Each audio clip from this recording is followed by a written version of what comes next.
Hi friends. आज मैं चाणक्य नीति के अध्याय 2 के श्लोकों का अर्थ बताऊंगा। अध्याय 2 में चाणक्य नीति ने 20 श्लोक दिए हुए हैं और पहले श्लोक में चाणक्य नीति कहते हैं कि स्त्रियां स्वभाव से झूठ बोलने वाली, अत्यंत साहसी, छली कपटी, धोखा देने वाली, मूर्खतापूर्ण बातें करने वाली, लोभी, अपवित्र और दयामया से रहित होती है। अर्थात झूठ बोलना, दुस्साहस, छल कपट, मूर्खता, लोभी, अपवित्रता और निर्दयता, ये 7 स्वभाव स्त्री में जन्म से ही होती है। वे श्लोक के माध्यम से कहते हैं, अनिरितम साहसम माया मूर्खत्व मति लुब्धता अशौचत्वम निर्दयत्वम स्त्रीणाम दोषा स्वभावजा। यानी कि इस श्लोक में आचार्य चाणक्य स्त्री के जन्मजात स्वभाव का वर्णन करते हुए बताते हैं कि स्त्रियों में झूठ बोलना, दुस्साहस यानी कि वो अचानक से कोई ऐसा काम कर देंगे जिस पर तुरंत ही विश्वास नहीं किया जा सकता है, छल कपट, मूर्खता, लोभी होना, अपवित्रता और निर्दयता, ये 7 बातें जन्म से ही स्त्री में पाई जाती है। अपने दूसरे श्लोक में आचार्य चाणक्य के मतानुसार खाने पीने के पदार्थों के साथ खाने पीने के सामर्थ्य का होना, भोग विलास के शक्ति के साथ उसकी तृप्ति के लिए सुंदर स्त्री का मिलना तथा धन संपत्ति के होने पर उसके उपभोग के साथ साथ दान ख्याति की प्रवृत्ति होना, ये बातें पूर्व जन्म के संयोग के कारण ही बनती है। वे श्लोक में कहते हैं, भोज्यम भोजन शक्तिश्च रति शक्ति वारांगना विभवो दान शक्तिश्च ना अल्पस्य तपसा फलम। यानी कि खाने पीने के पदार्थों के साथ खाने पीने के सामर्थ्य का होना, भोग विलास की शक्ति के साथ साथ उसकी तृप्ति के लिए सुंदर स्त्री का मिलना तथा धन संपत्ति के होने पर उसके उपभोग के साथ साथ दान ख्याति की प्रवृत्ति का होना, ये बातें पूर्व जन्म के संयोग के कारण ही मिलती है। अपने तीसरे श्लोक में आचार्य चाणक्य कहते हैं कि जिसका पुत्र आज्ञाकारी हो यानी कि उसके वश में हो, पत्नी पति के अनुकूल आचरण करने वाली पतिव्रता हो और जिसको प्राप्त धन में ही संतोष हो, ऐसे व्यक्ति के लिए स्वर्ग इसी धरती पर है, यह जानना चाहिए। श्लोक में कहते हैं, यस्य पुत्रो वशीभूतो भार्या छंदा अनुगामिनी विभवे यश्च संतुष्ट अस्तस्य स्वर्ग इहैव ही। वो कहते हैं कि यस्य पुत्रो वशीभूतो, जिनका पुत्र उनके वश में हो, भार्या छंदा अनुगामिनी, पत्नी पति के अनुकूल आचरण करने वाली पतिव्रता हो, विभवे यश्च संतुष्ट, जिसको प्राप्त धन में ही संतोष हो, अस्तस्य स्वर्ग इह भी, उसके लिए स्वर्ग यहीं पर है। अपने चौथे श्लोक में आचार्य चाणक्य कहते हैं कि पुत्र वही है जो पिता के प्रति निष्ठावान हो, पुत्र वही है जो पिता के प्रति निष्ठावान हो अर्थात पिता के भक्त हो, और पिता वही है जो पुत्रों का पालन पोषण करता हो। मित्र वही है जिसका विश्वास किया जा सके, और पत्नी वही है जिसके संसर्ग में पति को सुख व शांति की प्राप्ति हो। श्लोक में कहते हैं, ते पुत्रा ये पितुर्भक्ता स पिता यस्तु पोषकः तन्मित्रम यस्य विश्वासः सा भार्या निर्वृत्ति। ते पुत्रा ये पितुर्भक्तवा, पुत्र वही है जो पिता के भक्त हैं, स पिता यस्तु पोषका, पिता वही है जो पुत्र का पालन पोषण करता है, तन्मित्रम यस्य विश्वासः, मित्र वही है जिसका विश्वास किया जा सके, और सा भार्या निर्वृत्ति, और पत्नी वही है जिसके संसर्ग में सुख व शांति की प्राप्ति हो। अपने 5वें श्लोक में आचार्य चाणक्य कहते हैं, परोक्षे कार्यहंतारम प्रत्यक्षे प्रियवादिनम वर्जेता दृश्यम मित्रम विस्कुंभम पयोमुखम। ऐसे मित्र जो मुख पर चिकनी चुपड़ी बातें बनाए और पीठ पीछे कार्य को बिगाड़ दे, ऐसे मित्र को मुख पर दूध लगे किंतु भीतर विष भरे हुए घड़े के समान त्याग देना चाहिए। अपने 5वें श्लोक में वो बताते हैं कि ऐसा मित्र जो आपके सामने चिकनी चुपड़ी बातें करता हो और आपके पीछे आपके कार्य को बिगाड़ देता हो, ऐसे मित्र को आपको सर्वथा ही त्याग देना चाहिए। परोक्षे कार्यहंतारम प्रत्यक्षे प्रियवादिनम, सामने चिकनी चुपड़ी बातें करे और परोक्षे कार्यहंतारम, और पीठ पीछे कार्य को बिगाड़ दे। ऐसे मित्र को मुख पर दूध लगे किंतु भीतर विष भरे हुए घड़े के समान त्याग देना ही उचित है। 6ठे श्लोक में आचार्य चाणक्य कहते हैं कि कुमित्र पर कभी भी विश्वास नहीं करना चाहिए। कुमित्र पर कभी भी विश्वास नहीं करना चाहिए और सुमित्र पर भी पूरा पूरा विश्वास करना सही नहीं है, क्योंकि कभी ऐसा हो जाए कि वह क्रोधित और रुष्ट अवस्था में सभी गुप्त बातों, रहस्यों, भेदों को दूसरे के सामने प्रकट कर दे। संस्कृत में श्लोक के माध्यम से वे कहते हैं, न विश्वसेत कुमित्रे, कुमित्र पर विश्वास नहीं करना चाहिए कभी भी नहीं। च मित्रे चापि न विश्वसेत, सुमित्र पर भी पूरा विश्वास करना सही नहीं है। कदाचित कुपितम मित्रम सर्वम गुहाम प्रकाशेत, कभी ऐसा नहीं हो जाए कि वह क्रोधित अथवा रुष्ट अवस्था में आपके सारी गुप्त भेदों को किसी और के सामने प्रकट कर दे। 7वें श्लोक के माध्यम से आचार्य चाणक्य कहते हैं कि मन के द्वारा सोचे हुए कार्य को वचन से, वाणी से प्रकट नहीं करें, अपितु मनन पूर्वक रक्षा करते हुए चुपके चुपके उससे कार्य में परिणत कर दें। यानी कि इस श्लोक में आचार्य चाणक्य कहते हैं कि यदि आप किसी कार्य को मन में सोचते हैं तो उसे आप सबके सामने उजागर करने की आपको आवश्यकता नहीं है। उसे मनन करते हुए, उसकी रक्षा करते हुए आप उस कार्य को, उस थॉट को आप बस उसे कार्य में परिणत कर दें। मनसा चिंतितम कार्यम वाचा नैव प्रकाशित, मन से सोचे हुए कार्य को वचन से प्रकाशित न करें। मंत्रेण रक्षेद, मनन पूर्वक रक्षा करते हुए गूढ़म कार्य चापि नियोजित, उसे कार्य में परिणत कर दें। 8वें श्लोक में आचार्य चाणक्य कहते हैं कि मूर्खता कष्टदायक है, मूर्खता कष्टदायक है, यौवन भी कष्टदायक है, और सबसे अधिक कष्टदायक है कि यदि आपको दूसरे के घर में निवास करना पड़े। कष्टम च खलु मूर्खत्वम, कष्टम च खलु यौवनम, कष्टा तु कष्टतरम चैव परगेह निवासनम।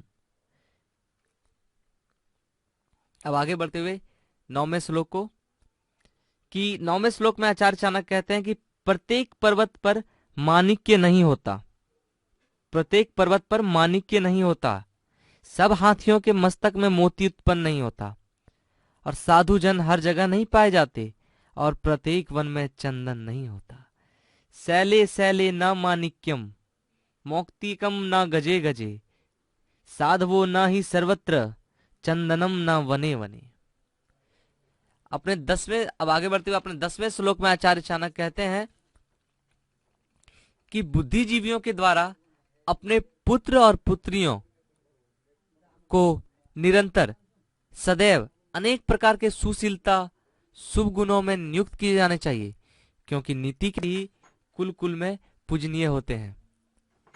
श्लोक में कहते हैं, पुत्राश्च विविधे शिले नियोज्या संततम बुद्धे नीतिज्ञा शील संपन्न भवंती कुल पूजिता। यानी कि बुद्धिमान पिता को चाहिए कि वह अपने पुत्र और पुत्रियों को अनेक प्रकार के शुभ गुणों से युक्त करे, क्योंकि नीतिज्ञ और शीलवान व्यक्ति ही कुल में पूजनीय होते हैं। आचार्य चाणक्य अपने 11वें श्लोक के माध्यम से कहते हैं कि वह माता शत्रु है, वह माता शत्रु है और पिता बैरी हैं, जिनके द्वारा अपने बालक को नहीं पढ़ाया गया, क्योंकि वे विद्याहीन बालक विद्वानों की सभा में ऐसे ही तिरस्कृत किए जाते हैं जैसे हंसों के बीच बगुला। माता शत्रु, माता शत्रु वह माता शत्रु है। पिता वैरी, पिता वैरी है। येन बालो न पाठिते, जिनके द्वारा बालक को नहीं पढ़ाया गया।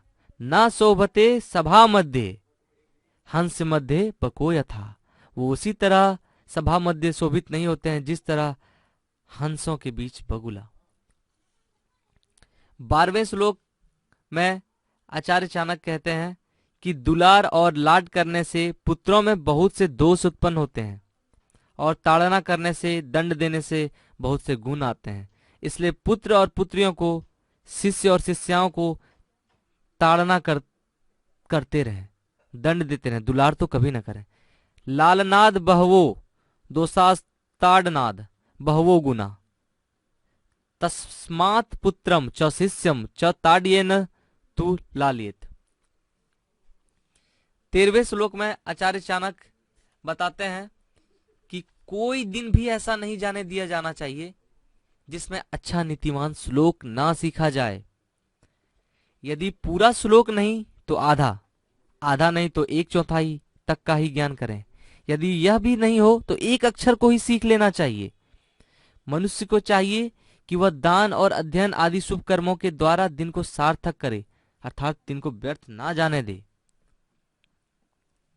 इस श्लोक में आचार्य चाणक्य बताते हैं कि यदि आप हर दिन एक ना एक नीतिवान श्लोक सीखें, यदि पूरा श्लोक नहीं होता है तो आधा, आधा नहीं होता है तो 1/4, और यदि 1/4 भी नहीं हो पा रहा तो एक अक्षर का ही ज्ञान लेना चाहिए, मगर दिन को व्यर्थ ना जाने दें। दिन को सार्थक बनाएं दान, अध्ययन आदि शुभ कर्मों के द्वारा। श्लोकेन वा तदर्थेन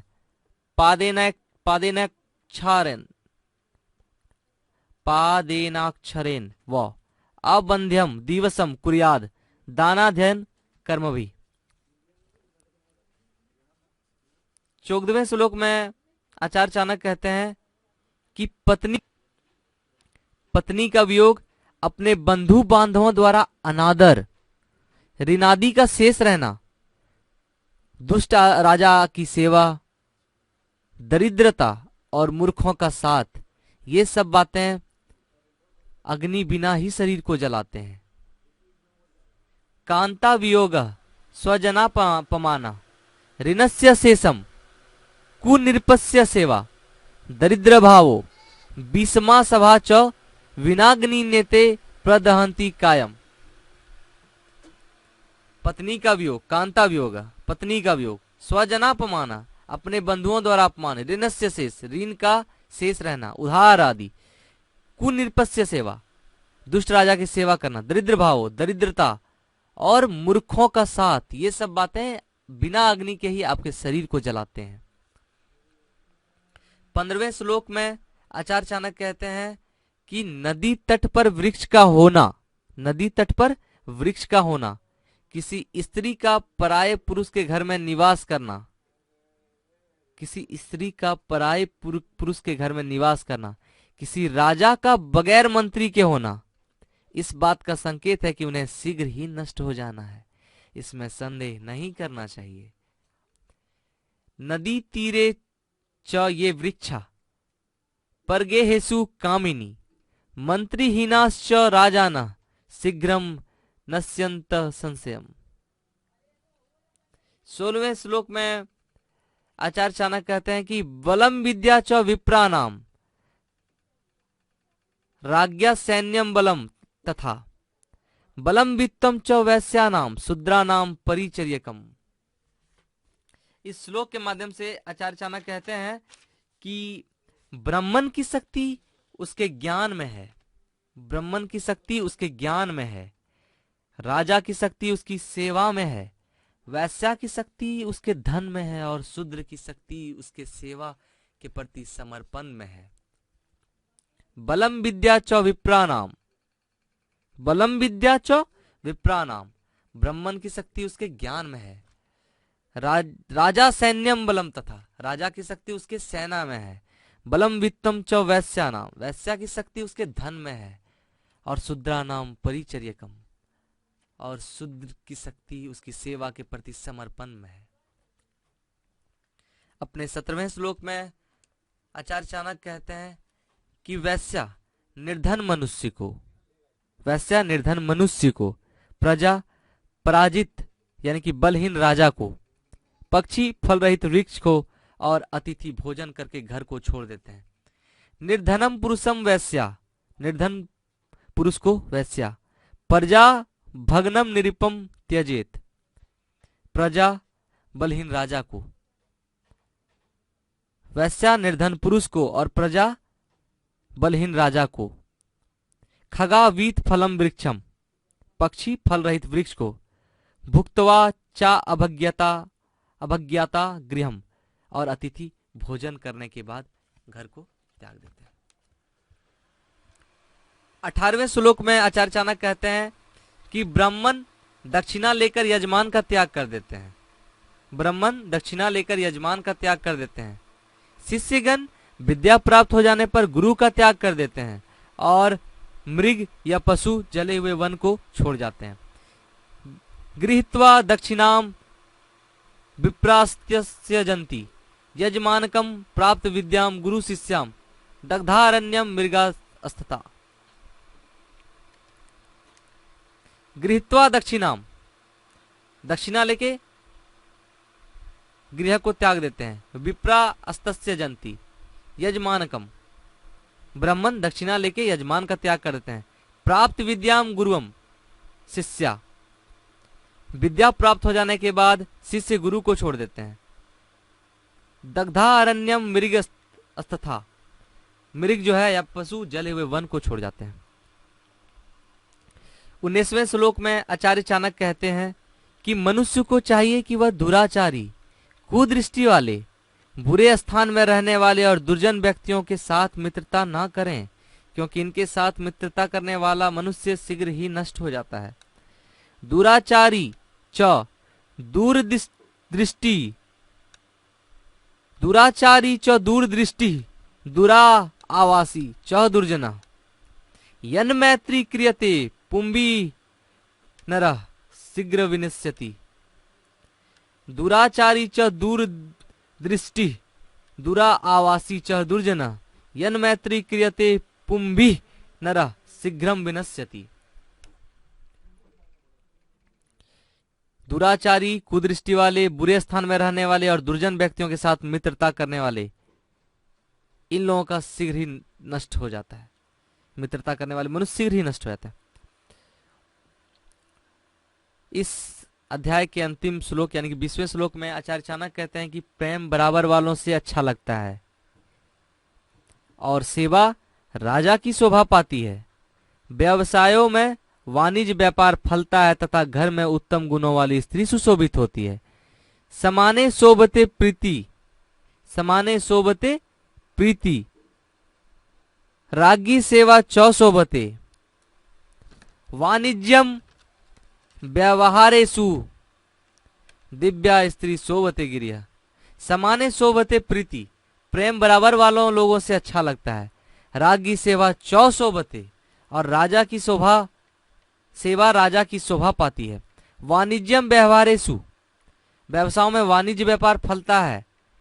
तथा दिव्या स्त्री शोभते गृह, तथा दिव्य स्त्री घरों में सुशोभित होती है। तो ये थे द्वितीय अध्याय के 20 श्लोक, जिसका अर्थ अभी मैंने बताया। धन्यवाद।